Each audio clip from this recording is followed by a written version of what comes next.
mes amis, Jésus est un pédagogue merveilleux pour nous dire des choses importantes, essentielles même, pour notre vie chrétienne. Il émaille ses enseignements d'images évocatrices destinées à frapper notre imaginaire pour mieux éclairer notre intelligence et nous faire grandir dans la foi. Et ces images, chez lui, ne sont pas évoquées par hasard. La plupart d'entre elles ont un ancrage profond dans la Sainte Écriture, le Premier Testament. C'est le cas justement de la parturiente, la femme qui enfante. Lorsque le moment est venu d'accoucher, la femme, dans un premier temps, souffre et s'attriste, nous redit Jésus, mais la naissance de l'enfant attendu lui fait oublier tout à coup ses souffrances et remplit son cœur de joie. L'image se trouve déjà évoquée par le prophète Isaïe pour décrire la cité sainte, Jérusalem, saisie par les douleurs et donnant le jour à un peuple nouveau au temps du Messie.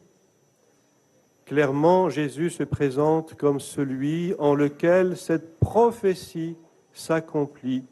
Sa mort et sa résurrection sont la source de l'enfantement d'un monde nouveau. Cette métaphore employée par Jésus ce matin dans l'Évangile associe en réalité plusieurs niveaux d'interprétation qu'il nous faut tenir ensemble si nous voulons en accueillir toute la riche symbolique. Je discerne au moins 3 niveaux de lecture possibles que tout simplement je vous partage. Cette femme, qui est-elle ? En premier lieu, cette femme qui enfante dans la souffrance, cette femme tour à tour dans la douleur et dans la joie, c'est la communauté directe des disciples de Jésus. C'est un fait que tous les disciples, à commencer par les 12, ont vécu la passion et la mort de leur maître comme un désastre, comme un échec. Rappelons-nous les disciples d'Emmaüs, leur désillusion, leur désespérance. Jésus les convainc que sa croix, loin d'être un non-sens, une absurdité, est promesse de vie nouvelle pour lui et pour l'humanité entière. Cette femme, c'est ensuite, et plus largement, l'Église, qui passe par bien des tribulations dans sa mission d'annoncer l'Évangile. Tant de tempêtes l'ont secouée à travers l'histoire. Et aujourd'hui encore, les assauts qu'elle subit sont divers et nombreux. Ce sont les coups de boutoir d'une sécularisation grandissante qui efface inexorablement les repères transmis par la culture chrétienne. Ce sont aussi les défis missionnaires qu'elle se doit de relever avec des moyens bien plus dérisoires que dans le passé. Ce sont encore les contre-témoignages, les scandales même, qui entachent sa réputation et appellent ses membres à se purifier. Oui, la joie promise, elle sera pour l'Église dans le ciel. En attendant, sur la terre, elle doit passer par bien des tribulations. À un troisième niveau de lecture, enfin, cette femme que nous fait méditer l'Évangile, cette femme, nous pouvons contempler en elle la Vierge Marie elle-même, bien sûr. Saint Jean, dans le livre de l'Apocalypse, nous l'a fait contempler enceinte et criant dans les douleurs et le travail de l'enfantement. Et nous savons bien pourquoi. Marie est la mère des douleurs, qui a pleuré au pied de la croix en voyant son fils mourir dans des souffrances atroces. Et son cœur, à ce moment-là, a été comme transpercé par une épée. Le vieillard Siméon l'avait prédit. Et c'est ce qui fait que dans cet instant dramatique où Jésus meurt sur la croix pour le salut du monde, elle est inextricablement douleur et douceur. Marie, oui, sait que la mort de son Fils est la source de l'enfantement d'un monde nouveau. C'est donc par elle, mes amis, que nous venons ce matin déposer nos fardeaux au pied de la grotte de Massabielle. Nos fardeaux, oui, parce que nous sommes venus en pèlerinage à Lourdes, chargés de nos bagages. Mais les plus lourds ne sont pas ceux que nous avons laissés dans nos chambres d'hôtel. Ce qui pèse le plus, c'est évident, c'est le poids de nos humanités douloureuses et souffrantes. Ce sont les revers que nous subissons parfois au plan affectif, familial, professionnel. Ce sont les épreuves que nous traversons, la solitude, la maladie, la dépression, le deuil. Ce sont les aléas d'une existence confrontée aux 1000 difficultés du quotidien. Marie qui connaît nos souffrances et nos croix de chaque jour. Marie qui sait ce qui manque à nos vies pour qu'elles soient pleinement heureuses. Marie nous redit ce matin sa proximité de cœur et sa tendresse de maman. La promesse de Jésus de nous faire passer de la souffrance à la joie, elle nous la relaie ce matin pour chacune et chacun de nous, non pas comme une promesse facile, une consolation à bon marché, mais comme le gage déjà accordé de la victoire définitive de la vie sur la mort, de l'amour sur le péché. Dans cette vallée de larmes, elle continue de nous montrer Jésus, son enfant, au cœur des vicissitudes qui assombrissent nos vies. Elle est porteuse de cette joie dont Jésus veut combler notre cœur, de cette joie qui ne peut pas mourir parce que sa source inépuisable est dans l'amour infini que Dieu nous porte. De sa voix douce, elle susurre à l'oreille de notre cœur que nous sommes les chéris de Dieu, que nous avons du prix à ses yeux. Elle nous offre à chaque instant son sourire comme un signe lumineux de la compassion de Dieu lui-même.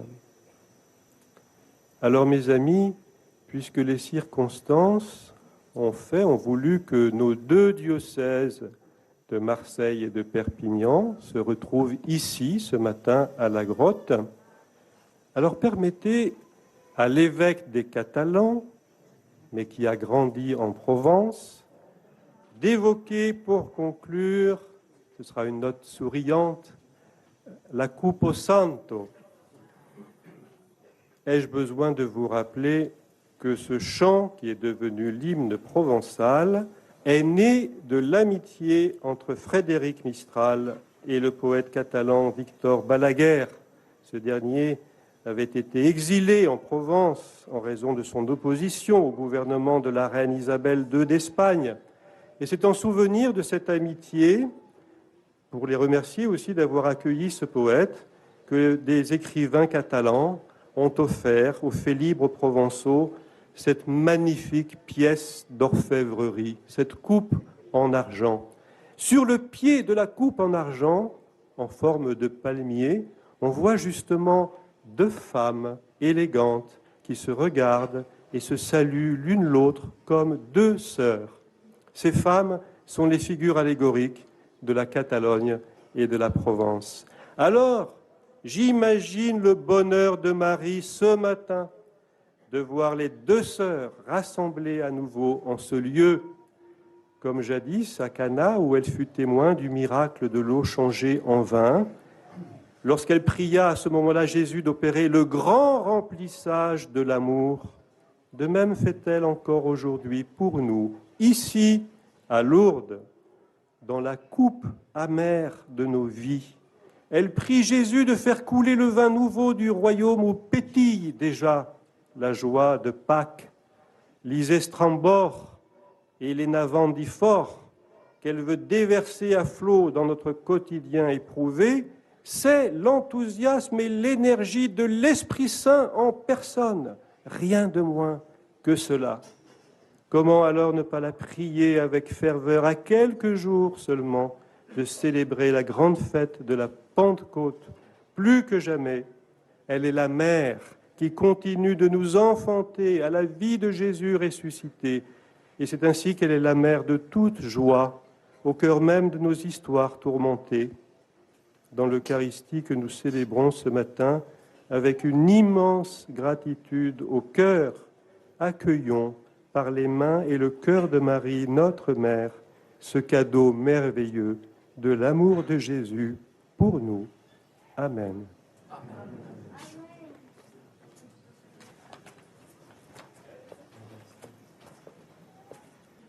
Je vais proposer à mes frères évêques de venir pour vous donner la bénédiction. Merci pour cette belle célébration au pied de la Vierge Marie. Merci pour ces liens entre le diocèse de Perpignan et le diocèse de Marseille.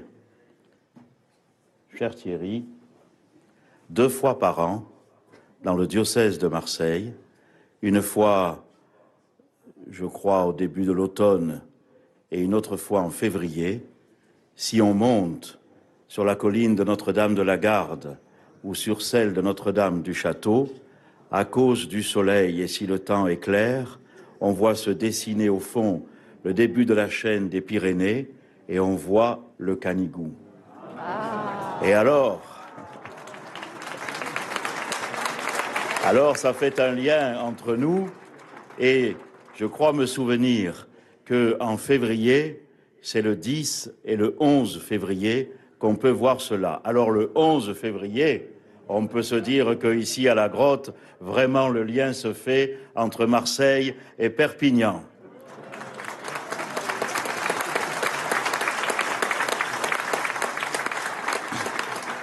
Alors que ce lien nous maintienne dans la communion de la prière et bon pèlerinage à tous ceux qui sont ici de Perpignan, de Marseille et d'ailleurs, que la Sainte Vierge nous aide à accueillir chacun la grâce que le Seigneur veut nous donner sur le chemin de notre vie pour que nous puissions le continuer dans la paix et la confiance. Le Seigneur soit avec vous. Et avec votre esprit. Que Dieu Tout-Puissant et Miséricordieux vous bénisse et vous garde, le Père, le Fils et le Saint-Esprit. Amen. Allez en paix, glorifiez le Seigneur par votre vie.